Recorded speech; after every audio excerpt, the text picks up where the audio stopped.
वसंत ऋतु छाई हुई थी। राजा कृष्णदेव राय बहुत ही खुश थे।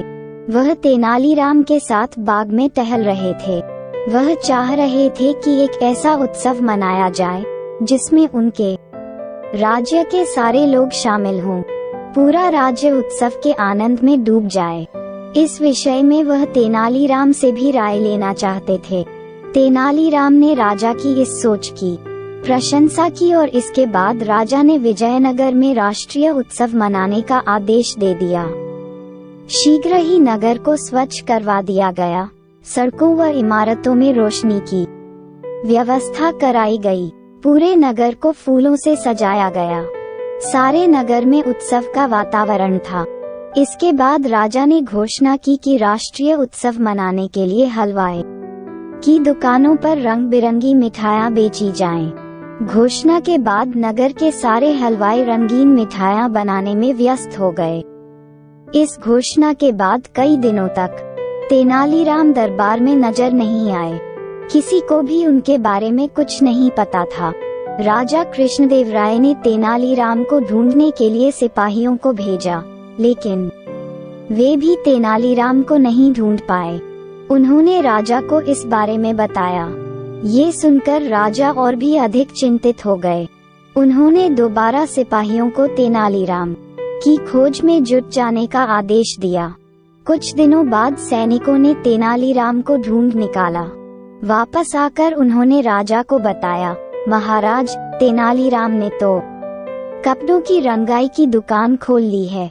वह सारा दिन अपने इसी काम में व्यस्त रहते हैं।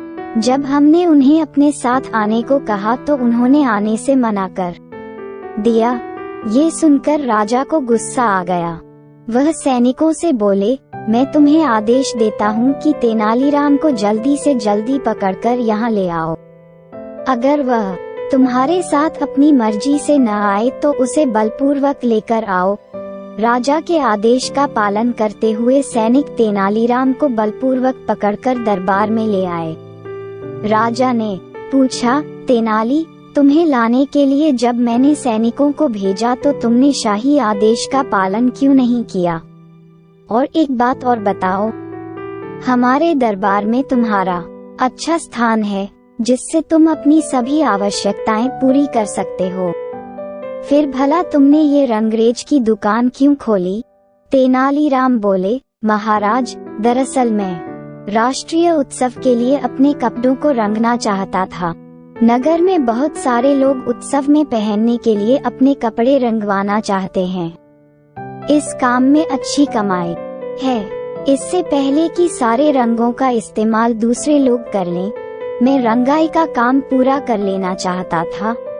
सभी रंगों के इस्तेमाल से तुम्हारा क्या मतलब है? क्या नगर के सारे लोग अपने कपड़ों को रंग रहे हैं? राजा ने पूछा।